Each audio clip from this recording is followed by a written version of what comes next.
சேனை ஒன்றே தேவை, செந்தமிழை காக்க பெரும் சேனை ஒன்றே தேவை அப்படின்னு பராசக்தி ரொம்ப அதிகமா இருக்கு. கொஞ்சம் குறைச்சு வச்சா நல்லா இருக்கும்னு நினைக்கிறேன். கொஞ்சம் குறைச்சிடலாம். ஒண்ணு சொல்லலாம், இந்த படம் வந்ததுக்கு அப்புறம் மொழி போருக்காக போராடியவர்கள், மொழி போர் ஒண்ணு நடந்திருக்கு அப்படின்னு சொல்லிட்டு ஒரு சில பேருக்கு தெரிஞ்சிட்டு இருந்த நேரத்துல இப்ப மக்கள் நிறைய பேர் அதை வந்து ரிசர்ச் பண்ண ஆரம்பிச்சிருப்பாங்க. அதை பத்தி அட்லீஸ்ட் நெகட்டிவாவோ பாசிட்டிவாவோ பேசுறாங்க. நான் இல்லைன்னு சொல்ல, மொழி போர் ஒன்று நடந்திருக்கு, அதுக்கு தமிழர்கள் இந்த மாதிரி நிறைய பேர் போராடி இருக்காங்க, அதுவும் தமிழ்நாட்டில் நடந்திருக்கு அப்படிங்கிற ஒரு விஷயத்த ஆராய்ச்சி பண்றாங்க. அதுக்கு ஏன் இந்த படத்தை பர்டிகுலரா பார்க்கணும்? இந்த படம் வந்ததுனால அந்த விஷயம் ஓகே உருவாயிருக்குன்னு வச்சுக்கலாம். ஆனா இந்த படத்துல எவ்வளவு தூரம் உண்மை இருக்கு அப்படிங்கறது நம்ம சொல்ல முடியாது. ஏன்னா இவங்க வணிக நோக்கத்துல தமிழ்ல ஒண்ணு தெலுங்குல ஒண்ணுன்னு மாத்தி மாத்தி பண்ணியிருக்கானுங்க. தமிழ்நாட்டுல நடந்ததுக்கு தெலுங்குல என்ன எனக்கு புரியவே இல்லை. ஓகேவா, தமிழ்நாட்டுல இந்த போர் நடந்து, ஆனா தெலுங்கு வாழ்கன்னு அங்க போறானுங்க. அங்க ரிலீஸ் பண்ணும்போது அப்ப தமிழ் வாழ்கன்னு தானே பண்ணணும். தமிழ்நாட்டுல மட்டும்தான் அந்த போர் நடந்தது. அது இங்க அப்போ தெலுங்கர்கள் நிறைய பேர் இருந்தவங்க வந்து சப்போர்ட் பண்ணியிருப்பாங்க அப்படின்னு நம்ம வச்சுக்கலாம். இங்க நமக்கு வந்து நம்ம தமிழ்ல மொழி போருக்காக போராடினாங்களா, அவங்களாம் அங்க போய் போராடினாங்களா? இல்ல, அங்க அப்படி ஒரு போராட்டமே நடக்கல.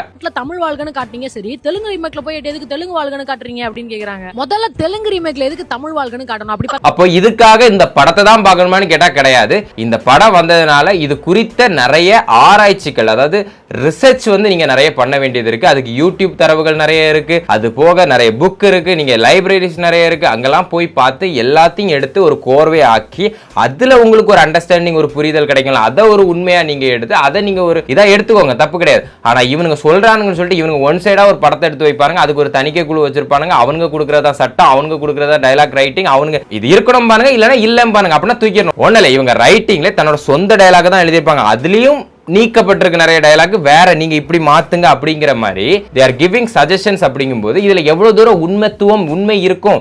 சொந்த வார்த்தைகள், தன்னோட சொந்த வார்த்தைகளை படங்கள்ல திணிக்கிறாங்க டைரக்டர். அவங்க தான் எழுதியிருக்கிறது மாதிரி ஏதோ சொல்லியிருக்காங்க. அப்படி இருக்கும்போது உண்மையான தரவுகள் உங்களுக்கு தேவை, உண்மையான இன்ஃபர்மேஷன்ஸ் தேவை அப்படின்னா நீங்க வந்து ரிசர்ச் பண்ணணும் கண்டிப்பா.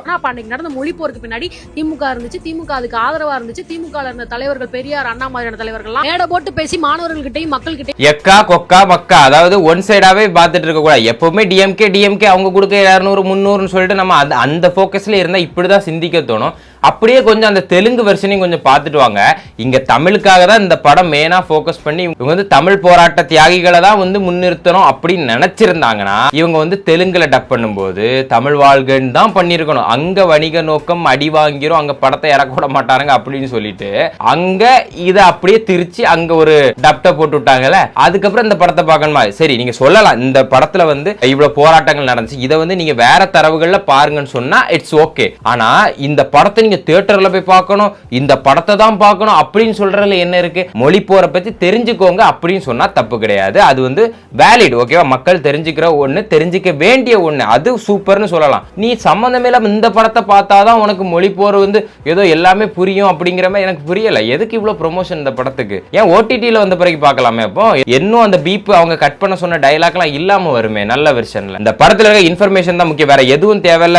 மொழி பற்றுக்காக மட்டும் தான் அந்த படம் எடுக்கப்பட்டிருக்கு அப்படிங்கிற ஒரு நோக்கமா இருந்தா ஓடிடிலே மக்களை பார்க்க சொல்லலாம். ஏன் தியேட்டர்ல காசு கொடுத்து அதுவும் ஒரு தடவை தான் பார்க்க முடியும், நீங்க ரீவைண்ட் கூட பண்ணி பார்க்க முடியாது, இல்ல பாஸ் பண்ணி கூட பார்க்க முடியாது, ஆராய முடியாது. ஓடிடில வந்து ஆனா இதெல்லாம் பண்ணலாம். அப்ப அதை ப்ரோமோட் பண்ணுங்க. ஓடிடில இந்த அரசு இலவசமா கொடுத்திருக்கதா சொல்லப்படுற இந்த நம்ம சொந்த வரி பணத்துல வரப்பட்ட பொருளாதார முயற்சியில உருவாக்கப்பட்ட இந்த அரசு லேப்டாப் மடிக்கணினி, அந்த இது வந்து பாராட்டத்தக்க விஷயம் தான், ஒன்னும் தப்பு இல்லை, ஓகேவா? இந்த மாதிரி விஷயம் இதனால நிறைய பேர் ஃபியூச்சரிஸ்டிக்கா டெவலப் ஆக நிறைய வாய்ப்பு இருக்கு. இதுக்கு முன்னால கொடுத்த அந்த காலத்துக்கு ஏற்ற மாதிரி டெக்னாலஜிக்கு ஏற்ற மாதிரி கொடுத்த சில லேப்டாப்ஸை கூட இப்போ நிறைய பேர் யூஸ் பண்ணி பயன்பட்டு இருக்காங்க. அப்படி இருக்கும்போது அட்வான்ஸ் லெவலில் இப்போ வந்திருக்கும் போது அது ஒரு நல்ல விஷயம், அது வந்து தப்பே கிடையாது. ஆனால் அதை இப்போ கொடுக்கறதுக்கு காரணம் என்ன? அப்போ இதுக்கு முன்னால நீங்க சொன்ன அந்த மேனிஃபெஸ்டோவை பார்த்து 5 வருஷமா வாக்களிச்சு இப்போ இது வந்து கொடுக்கறது எல்லாருக்கும் கொடுக்கறது இல்லை, அது மாணவர்கள், அதுவும் கல்லூரி மாணவர்கள், குறிப்பிட்ட மாணவர்களுக்கு தான் நீங்க கொடுக்குறீங்க. அப்படிங்கும்போது இதுக்கு முன்னால படிச்சு முடிச்சுட்டு வெளியே போய் இப்போ ஒர்க்கில் இருப்பான், அவங்களாம் அப்போ என்ன பண்ணுவான்? அப்போ இது மாணவர்களின் நலன் கருதி கொடுக்கல. நிறைய பேர், அதாவது வாங்க முடியும் அஃபோர்ட் பண்றவங்களுக்கு ஓகே, மற்றபடி பண்ண முடியாத எத்தனை பேர் இந்த லேப்டாப்னால பெனிஃபிட் ஆக நிறைய வாய்ப்பு இருக்கு. ஸோ அதை நம்ம பாராட்டணும். இந்த விஷயத்தை நான் குறை சொல்ல மாட்டேன். இந்த லேப்டாப் வந்து ஒரு நல்ல முயற்சி, நல்ல ஒரு கொடுத்த தப்பு இல்லை. ஆனா 5 years பிஃபோரே இதை நீங்க ஸ்டார்ட் பண்ணியிருந்தீங்கன்னா that should be good one அப்படின்னு நம்ம சொல்லலாம். ஆனா இது வந்து இத்தனை வருஷம் கழிச்சு நீங்க வந்து நெருங்கும் போது, தேர்தல் நெருங்கும் போது நீங்க அரசியல் காரணத்துக்காக கொடுக்கும் போது தான் அது தவறா போய் முடியுது. என்ன சுதா கொங்காரா மேடம்? எக்கா எக்கா எக்கா எல்லாருக்குமே ரிப்ளை வீடியோ போடுறியாக்கா? நான் கேட்ட 4-5 கேள்விக்கு இதுவரைக்கும் ரிப்ளை போடல. அந்த கரூர் இன்சிடென்ட் ஸ்டார்டிங்ல இருந்து நீங்க போட்ட வீடியோக்கு 2-3 ரிப்ளை வந்து நான் போட்டிருப்பேன், அதுக்கு ரிப்ளை வரல. சரி, அதை விட்டுருவோம். நான் பேசுறது மட்டித்தனமா இருக்குல்ல, இதே மட்டித்தனமா தான் 2 சேரை போட்டு யூடியூப்ல உட்கார்ந்து 2 பேர் பேசிட்டு இருக்காங்க. முட்டு குடுக்குறீங்கன்னு தெரியுது, ஆனா குடுக்கறதுதான் குடுக்கற. முருங்கை மரத்தை வச்சு குடுக்கற பத்தியா? நல்லா தேக்கு மரமோ இல்ல பர்மா தேக்க வச்சு கொடுத்தா நிக்கும். அது நீ முருங்கை மரத்தை கொண்டு விட்டா உடஞ்சி திருச்சில போகும். சப்போஸ் பர்மா தேக்கு வாங்க முடியலன்னா திரள்நிதி திரட்டியாது ஒரு தேக்கு வாங்கி மூட்டு கொடுத்துருக்கலாம். பராசக்தி படத்துல வர அந்த பாட்டுல தமிழ் வாழ்கன்னு காட்டுனீங்க, சரி தெலுங்கு ரீமேக்ல போய் எதுக்கு தெலுங்கு வாழ்கன்னு காட்டுறீங்க அப்படின்னு கேக்குறாங்க. முதல்ல தெலுங்கு ரீமேக்ல எதுக்கு தமிழ் வாழ்கன்னு காட்டணும்? அப்படி ஏ மட்டி, அது ரீமேக்கே இல்ல, அது வந்து டப்டு. எதுக்கு தமிழ் வாழ்கன்னு காட்டணும்? அப்படி பார்த்தா உன்னோட மொழி அங்க போய் திணிக்கிற மாதிரி தானே அர்த்தம். அந்த படத்துல பொதுவா தமிழ்ல தமிழ்ச்செல்வின்னு யாராவது இருந்தாங்கன்னா அதையும் தெலுங்குல போய் தமிழ்ச்செல்வின்னு தான் பேரை சொல்லுவாங்களே தவிர தெலுங்கு செல்வின்னு சொல்ல மாட்டாங்க. தெளிவா சொல்லிருப்பாங்க. இந்த படத்துல தெளிவா சொல்றது இருக்கட்டும், நீங்க ஏதாவது தெளிவா சொல்றீங்களா? டெல்லியில கூட வந்துட்டு இந்தி வாழ்கன்னு தான் எழுதிருக்கோம் பாருங்க அப்படின்னு சொல்லிருப்பாங்க.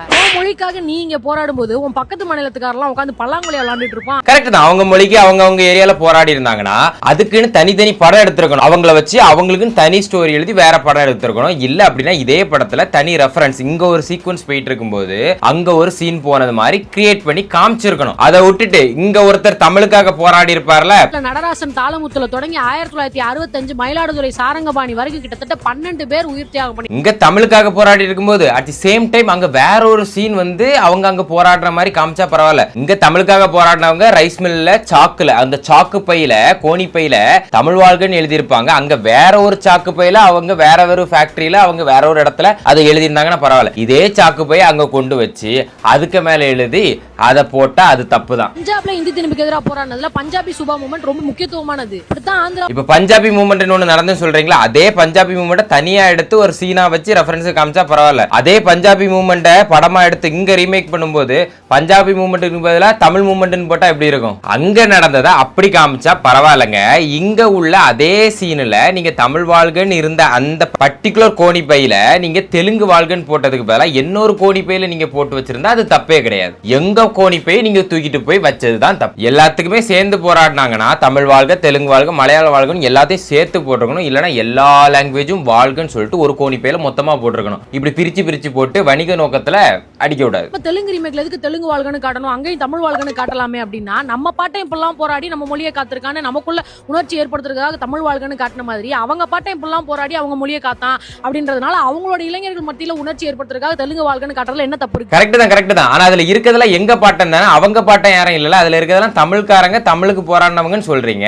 அவங்களுடைய உறவினர்கள் அதுல இருந்தா ஓகே, எங்க உறவினர்கள் தானே போராடினாங்க. ஃபர்ஸ்ட் இது ரீமேக் படமே கிடையாது, டப்டு தான். அப்படி ரீமேக் படமா இருந்தா இங்க இருக்க சீன்லாம் மாத்தி போட்டு அவங்க போராடின, அவங்க அங்க உண்மையிலே போராடின அந்த விஷயத்தை எடுத்து போட்டு அதை ஒரு இதா எடுக்கும்போது தெலுங்கு வாழ்கன்னு போடலாம். நீங்க சொல்ற அந்த ஆட்கள்லாம் இங்க போராடினாங்களா, அவங்க எல்லாம் தமிழ் வாழ்கன்னு தான் போராடினாங்களே தவிர மிக்ஸ் பண்ணி போராடினாங்களா அப்படிங்கிறது தமிழ் போர் வராது. அப்படின்னா அது வந்து மொழி போர், மொத்த மொழி போர்னு வந்துடும், தமிழ் மொழி போர்னு வராது. போராடினாங்க, கேரளாவிலையும் போராடினாங்க, சென்னை. அவங்க எல்லாம் தமிழ் மொழிக்கான தியாகிகள்னு இல்லாம மொத்த மொழிக்கான தியாகிகள் ஆயிருவாங்க. சேனை ஒன்றே தேவை, செந்தமிழை காக்க பெரும் சேனை ஒன்றே தேவை. நீங்க இப்ப பெருமையா சொல்ற இந்த செந்தமிழை காக்க சேனை ஒன்று வேணுங்கிற டயலாக்கே தூக்கிட்டு அங்க வந்து செந்தெலுங்கை காக்க சேனை ஒன்று வேணும்னு மாத்தி வைக்கணும்.